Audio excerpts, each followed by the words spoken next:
Good morning, students. We'll start with today's lecture. So, we had completed till Windows, that is Windows operating system. Now, we'll start with Mac OS, that is Mac operating system. So, Mac is an operating system for Apple computers. For Apple computers, we use Mac OS.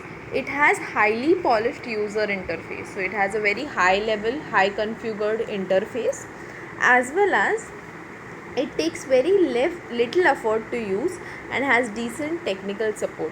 So it takes a very little sum of the instructions or programs to complete a particular task, as well as the technical support of these computers is very smooth and very independent. It's not dependent structured, as well as unfortunately it isn't as popular as Windows because it's highly expensive. That is the reason it's not that what we say popular, or people are not actually using it like Windows as it's free. So Mac OS is really only runs on Apple computers. It only runs on Apple computers. It does not have any of the configurations with the Windows operating system. Next is Unix. Unix is a family of operating system designed to run in mainframe computers. So mainframe computers is one type of operating system one type of computers, mini computers, mainframe computers from supercomputers. So mainframe computers have Unix OS, which was designed, actually Unix was designed for mainframe computers only. There have been some efforts to make Unix work on PCs, but for the most part, it remains the domain of large business systems. So it only becomes a main domain system, the main hub for large businesses. Nothing else can be done for it to use like common Windows operating system. We cannot use Unix like common Windows operating system. It has numerous user interfaces which tend to range from hostile to badly outdated, but it works very effectively for server applications.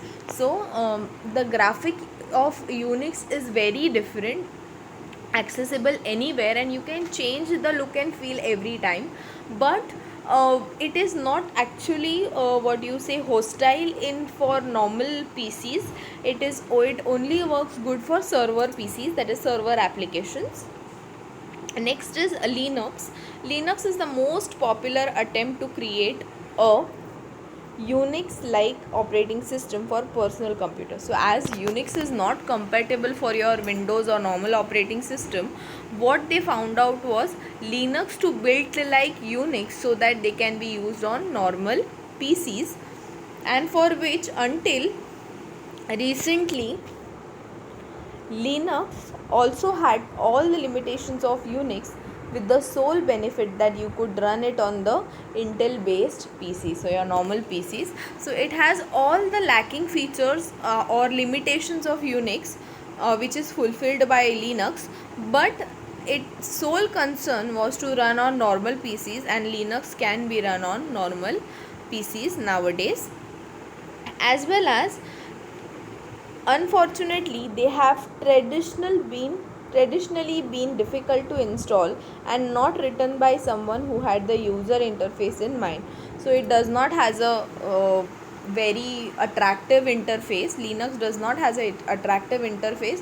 It has a sole console only, that is the command line interpreter, or you can work according to the command line only like Unix, but the graphics are not that attractive or eye catchy. They are just normal, as well as uh, Linux is it's somewhere good on sides and bad on sides also. So it's a mixture of particular operating systems to work for applications as well, and it's entirely free. Linux is open source and it's entirely free to download.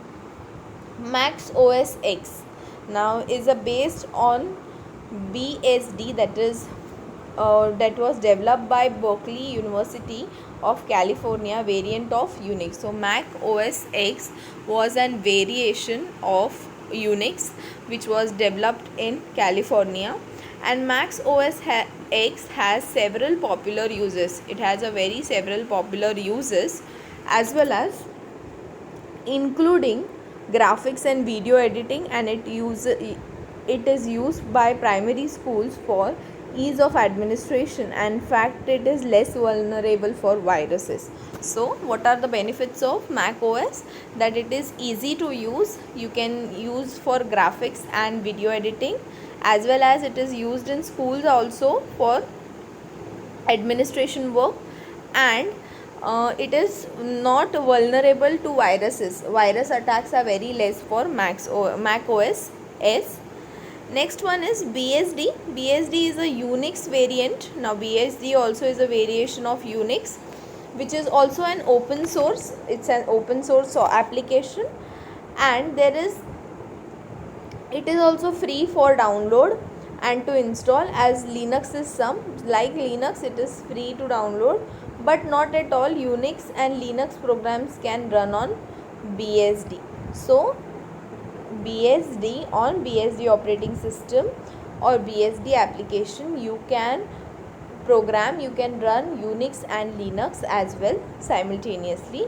There is a variety of programs available for BSD. So there are variety of programs pre-installed on BSD. Subvariants of this OS include OpenBSD. So there are variants also for BSD, that is OpenBSD, NetBSD and FreeBSD. So these are the types of programs which are variations for BSD. Next one is, now with other operating systems will come under Windows operating system.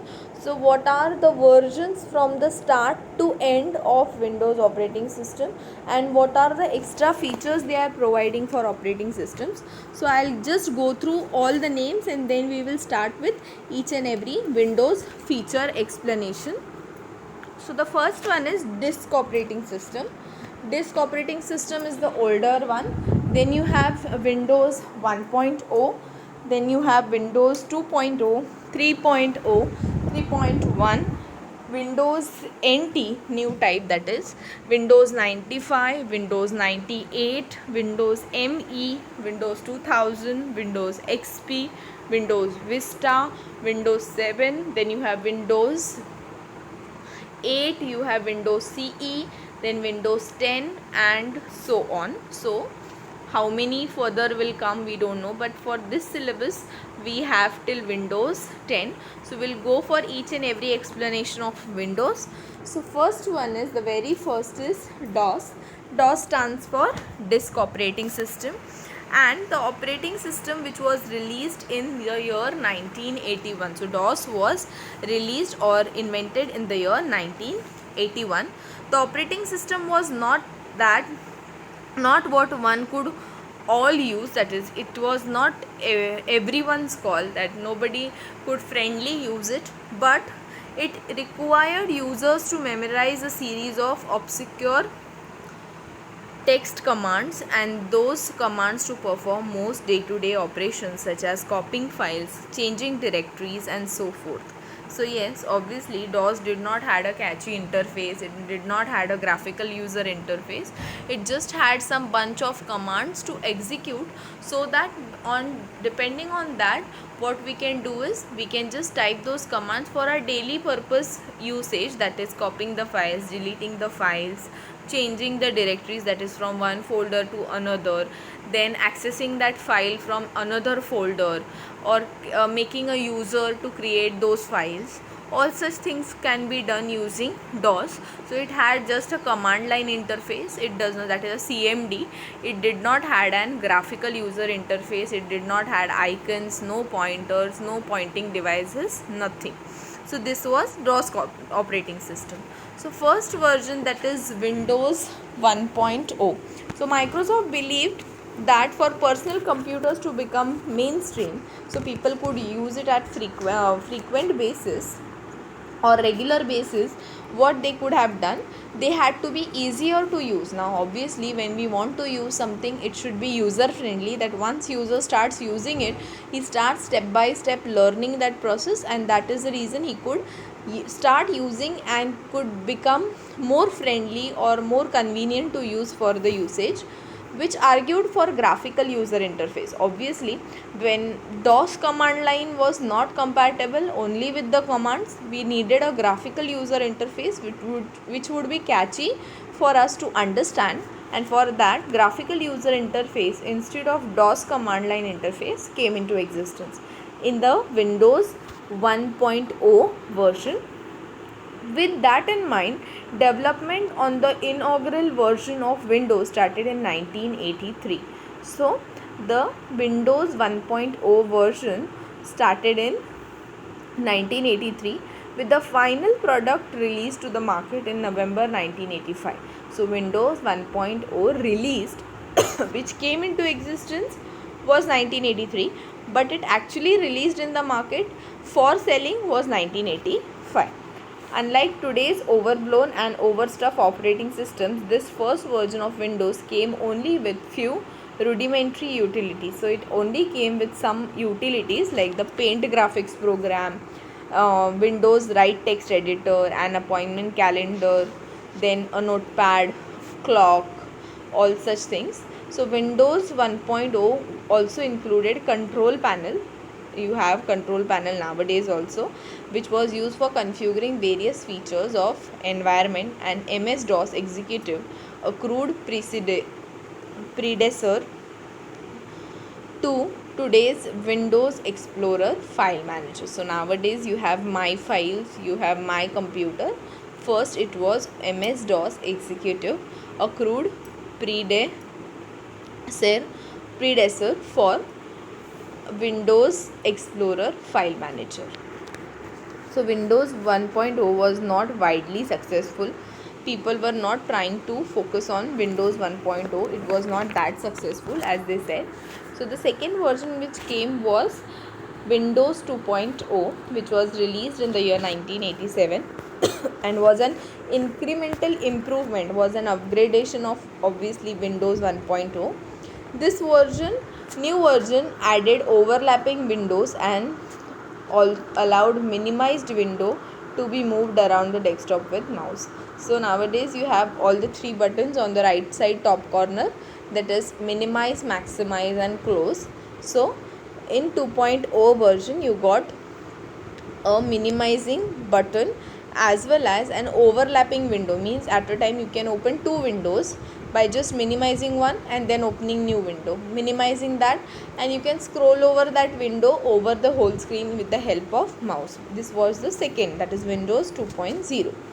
Next is Windows 3.0, that is 3.0. The third version was a charm. Windows 3.0 released in 1990. So we'll again and again see that in what years it was developed. So priorly DOS was in 1981. Windows 1.0 was 1985, the actual release. Windows 2.0 was 1987 and Windows 3.0 is 1990. So was the first commercial successful version. Now this was the commercial successful version of Windows and was selling in 10 million copies in 2 years before 3.1 upgrade. So it was just 10 million copies in 2 years. This was the first version of operating system corporate true multitasking. So multitasking was started with the version 3.0 and thus providing real alternative the dominant DOS operating systems of the time.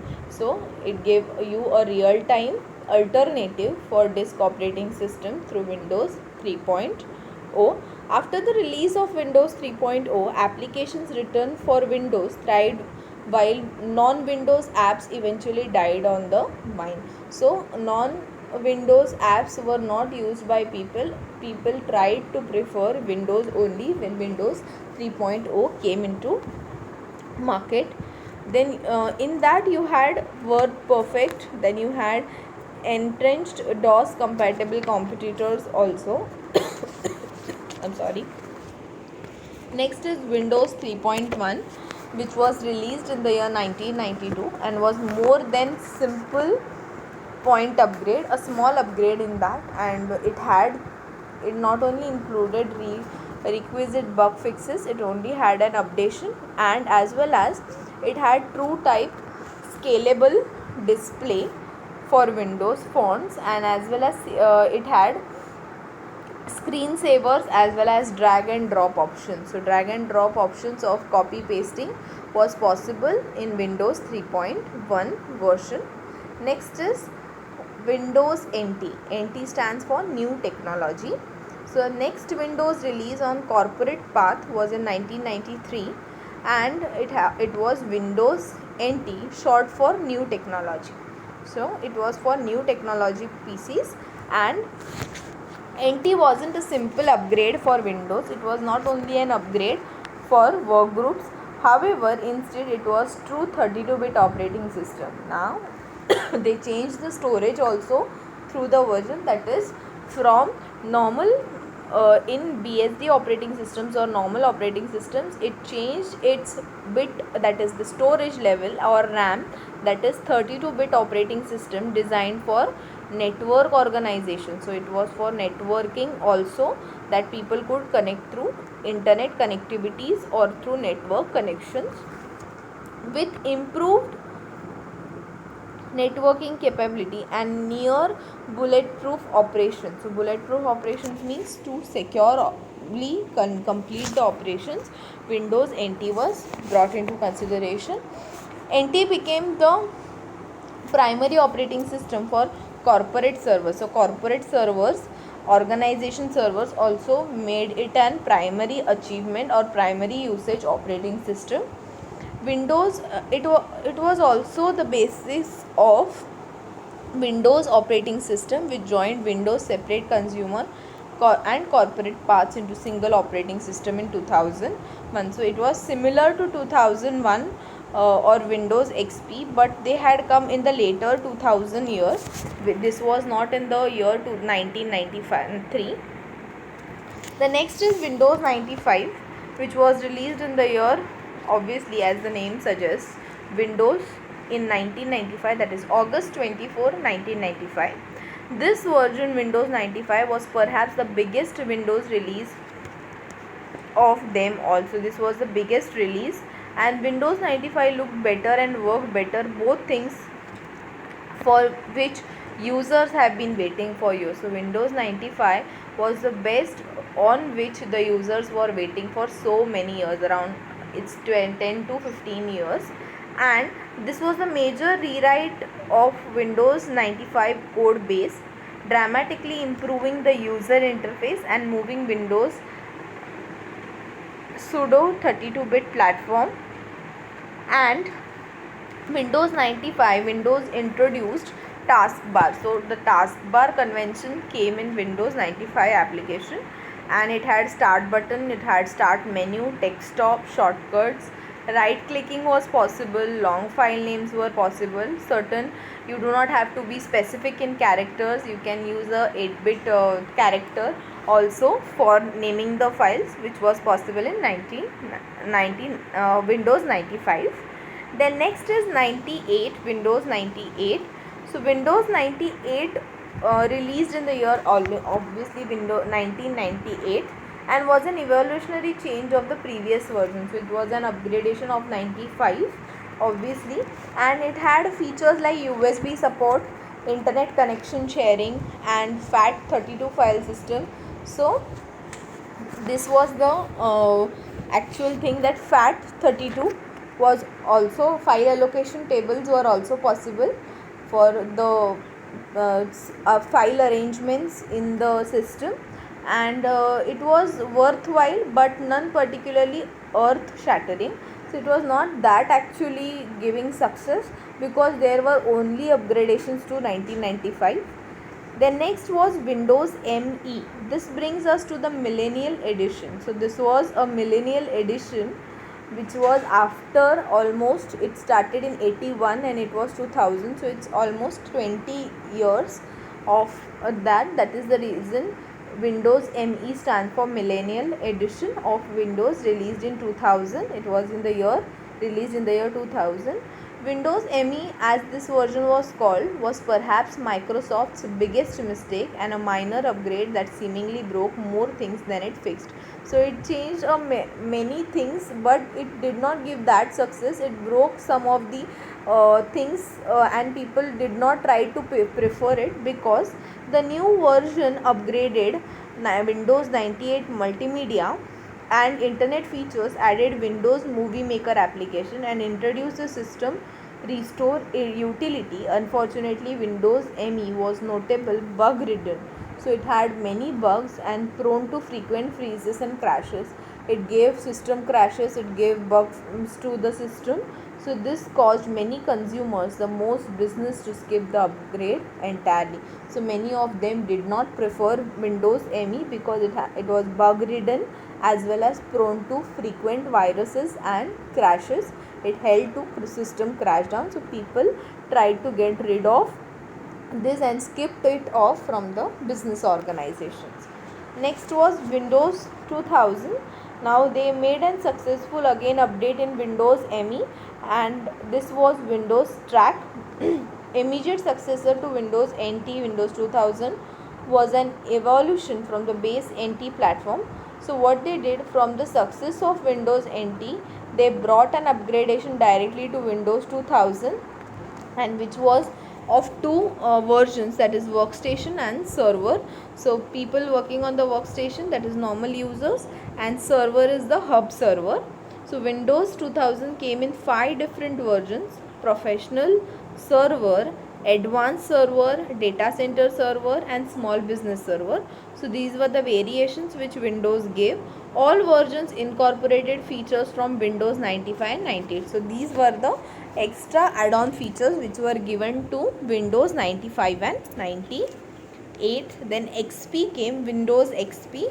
Windows consumers and corporate tracks joined the 2001 release, that is Windows XP. So Windows XP was released in the year 2001, and it was the first version to corporate reliability to consumer market. So consumer market sharing was also possible for Windows XP. It had XP Home Edition, XP Professional for business users.